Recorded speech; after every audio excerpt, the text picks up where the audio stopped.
Hello and welcome student.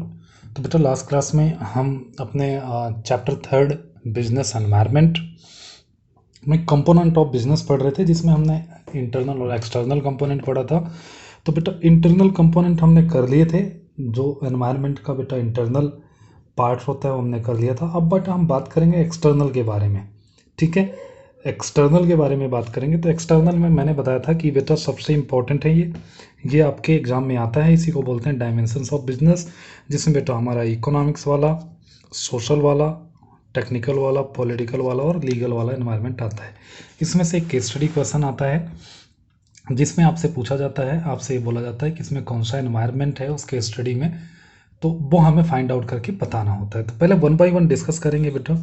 Economic environment क्या होता है? तो इकोनॉमिक एनवायरनमेंट होता है बेटा, इट्स रेफर टू कॉम्बिनेशन, किसका combination of economic system. Economic system का मतलब कि किसी भी देश की इकोनॉमिक कैसी है, मिक्स्ड इकोनॉमी है, कैपिटल इकोनॉमी है, मार्केट इकोनॉमी है। तो उसके बाद इकोनॉमिक पॉलिसी कैसी है। इकोनॉमिक पॉलिसी का मतलब होता है बेटा इंपोर्ट एक्सपोर्ट की पॉलिसी कैसी है, टैक्स कैसा है, ज़्यादा है कम है, इन सभी चीज़ों को हम बोलते हैं economics policy. Economic condition, economic condition का मतलब बेटा इन्फ्लेशन ज़्यादा है कम है, ठीक है। नेशनल इनकम कैसी है, जनरल प्राइसेस लेवल कैसे हैं, रेट ऑफ इंटरेस्ट वगैरह कैसा है, इन सभी चीज़ों को हम बोलते हैं economic condition of the country. तो एक कॉम्बिनेशन होता है किसका बेटा, तीन चीज़ों का, इकोनॉमिक सिस्टम का, इकोनॉमिक पॉलिसी का, इकोनॉमिक कंडीशन का। जब तीनों को कंबाइन कर देते हैं तो ये क्या बन जाता है हमारा इकोनॉमिक एनवायरनमेंट। सिंपल सा अगर मैं आपको ट्रिक बताऊं तो ये ट्रिक ये है बेटा कि जितने भी आप इकोनॉमिक्स में चीज़ें पढ़ते हैं, चाहे वो माइक्रोनॉमिक्स में पढ़ते हो चाहे माइक्रोनॉमिक्स में पढ़ते हो, उन सभी चीज़ों में चेंज आना, वो सभी क्या हैं आपके बेटा इकोनॉमिक एनवायरनमेंट होते हैं। तो इकोनॉमिक एनवायरनमेंट बेटा समझना हमारे लिए इम्पोर्टेंट क्यों है, क्यों इम्पोर्टेंट है बेटा, कैसे ये क्या करता है हमारे लिए थ्रेट अकर कर देता है, कैसे हमारे लिए अपॉर्चुनिटी, एक अपॉर्चुनिटी हमारे लिए लेके आता है। अब मान लीजिए हमारे देश की ना जो इनकम है, इनकम आपने अभी तो पढ़ा नहीं होगा बेटा, डिस्पोजेबल इनकम होता है एक, डिस्पोजेबल इनकम होता है जिसमें से टैक्स वगैरह माइनस करके पर्सन्स के यूज के लिए रहती है। तो डिस्पोजेबल इनकम अगर हमारी बढ़ती है, डिस्पोजेबल इनकम बढ़ती है, तो बेटा जो नेसेसरी चीज़ें हम खरीद रहे थे ना, वो तो खरीदेंगे खरीदेंगे, नेसेसरी के बाद हम लग्जरी चीज़ों की तरफ बढ़ेंगे। तो जब डिस्पोजेबल इनकम बढ़ती है तो लग्जरी चीज़ों की डिमांड बढ़ जाती है, डिस्पोजेबल इनकम कम होती है तो लग्जरी चीज़ों की डिमांड क्या हो जाती है, कम हो जाती है। मेरी बात को समझना ध्यान से, मैं कह रहा हूँ कि जब आपकी इनकम ज़्यादा हो जाती है, जैसे अब कोई गरीब आदमी है, तो गरीब आदमी क्या सोचता है, उसे खाना मिल जाए बस टाइम से।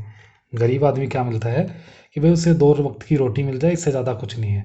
लेकिन एक अमीर आदमी के पास जब पैसे ज़्यादा होते हैं तो बेटा खाने पीने के साथ बेटा वो सोचता है गाड़ी भी हो जाए, मतलब बहुत सारी चीज़, फिर गाड़ी हो जाए, लग्जरी गाड़ी हो जाए। तो इस तरह से चीज़ें ऐसे। अब हमारे देश में क्या होते हैं, जब प्राइसेस बढ़ते हैं, जिस गुड्स के प्राइसेस बढ़ते हैं, जैसे नेसेसरी गुड्स के प्राइसेस बढ़ जाते हैं, तो प्राइसेस बढ़ने की वजह से क्या होता है बेटा, हम पैसे कम बचा पाते हैं, क्योंकि हमें उस पर ज़्यादा सेव करना पड़ता है, ज़्यादा एक्सपेंस करना पड़ता है, जिसकी वजह से क्या हो जाती है बेटा, डिमांड हमारी कम हो जाती है लग्जरी गुड्स की। जैसे इसमें बता रखा है इम्पैक्ट ऑफ इकोनॉमिक बिजनेस, जैसे क्या हो गया बेटा, कुछ एग्जाम्पल बता रखा है। Decrease in a bank interest rate, तो जो बैंक इंटरेस्ट रेट क्या हो जाती है बेटा, डिक्रीज हो जाती है, तो इंक्रीज हो जाती है किसकी, demand of goods and demand of goods.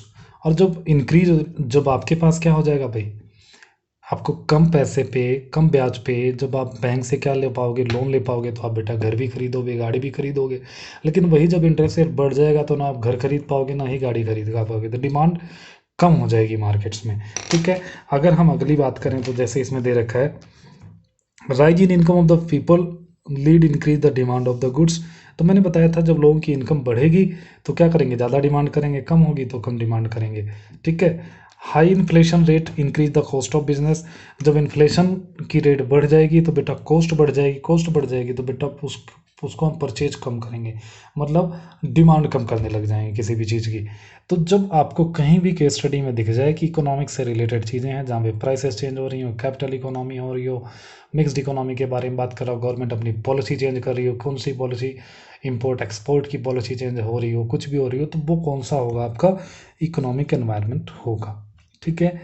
अगला अगर हम बात करते हैं तो सोशल एनवायरनमेंट किसका है बेटा? It's refer to the combination of all characteristics of the society which the organisation exist. इसका मतलब क्या है बेटा कि हमारा फैशन कैसा है। देखिए, social environment consist of the social factor like tradition मतलब हमारे जो बेटा यहाँ के त्यौहार वगैरह हैं, उस तरह की चीज़ें, वैल्यू हैं, सोशल ट्रेंड है, फैशन है, विशेष हैं, होप्स हैं, लेवल ऑफ एजुकेशन है, और उसके बाद स्टैंडर्ड लिविंग है। अब बेटा किसी ऐसे जगह पे आप जाके अपने गुड्स को बेचो जहाँ पे बेटा लिटरेसी नहीं है, जहाँ पे लिटरेसी रेट कम है, तो वहाँ पे बेटा अच्छी चीज़ों की वैल्यू नहीं करते हैं। वो क्या देखते हैं? सामान सस्ता होना चाहिए। ठीक है। इसी तरह से जहाँ पे एजुकेशन लेवल अच्छा है, मतलब लिटरेसी लेवल अच्छा है, लोग जानते हैं गुड्स के बारे में, वहाँ पे बेटा आप महंगी चीज़ें बेच सकते हो। ठीक है। इसी तरह से ट्रेडिशन हमारे यहाँ बेटा दिवाली होती है। ठीक है, दिवाली होती, होली होती हैं, तो उस तरह की चीज़ें हम यहाँ पे इंडिया में बेच सकते हैं। लेकिन अब बेटा अब होली का सामान आप ले जाके अमेरिका में बेचो तो शायद नहीं बिकेगा, क्योंकि वहाँ पे उसका ट्रेडिशन अलग है। अब यहाँ का बेटा सोशल ट्रेंड का मतलब, जैसे अब क्या होता था पहले, हम कुर्ता पजामा पहनते थे, उसके बाद बेटा हम जीन्स पे आ गए, जीन्स के बाद ट्राउजर पे आ रहे हैं, मतलब इस तरह की चीज़ें। तो जो फैशन, तो हमारा ट्रेंड चेंज होता रहता है, फैशन चेंज होता रहता है, विशेष चेंज होती रहती हैं, वो सारी सोशल एनवायरनमेंट में काउंट होती हैं। ठीक है। तो ट्रेडिशन अभी मैं आपको बता रहा था कि जैसे बेटा दिवाली है, ये सब चीज़ें हैं। वैल्यूज़ हमारी क्या है बेटा? हम चाहते हैं कि फ्रीडम मिले, सोशल जस्टिस मिले, इक्वालिटी मिले, मतलब किसी के साथ कोई भेदभाव ना हो हमारी सोसाइटी में। अगर कोई भी कंपनी क्या करती है बेटा, भेदभाव करती है किसी भी तरीके का, तो हम क्या करते हैं बेटा, उसको नेग्लेक्ट कर देते हैं। सोशल ट्रेंड का मतलब बेटा जो जनरल चेंजेज आता है डेवलपमेंट सोसाइटी में, जैसे कि बेटा हेल्थ और फिटनेस। अभी क्या हो गए हैं, सभी हेल्थ एंड फिटनेस कॉन्शियस हो गए हैं, सभी जिम में जा रहे हैं, तो जिम का बिजनेस बढ़ा हुआ है। तो इस तरह से बेटा बिजनेसेस आपके बढ़ते हैं और घटते हैं, चलते हैं। तो ये सारी चीज़ें हैं बेटा, जिससे आपकी अपॉर्चुनिटी भी आती है और जिससे आपके थ्रेट्स भी अकर होते हैं किसी भी बिजनेस में। तो बेटा आज के लिए हम दो ही डिस्कस करेंगे, कल वाले में बेटा हम इसको पूरा डिस्कस कर लेंगे। So thank you for watching the video.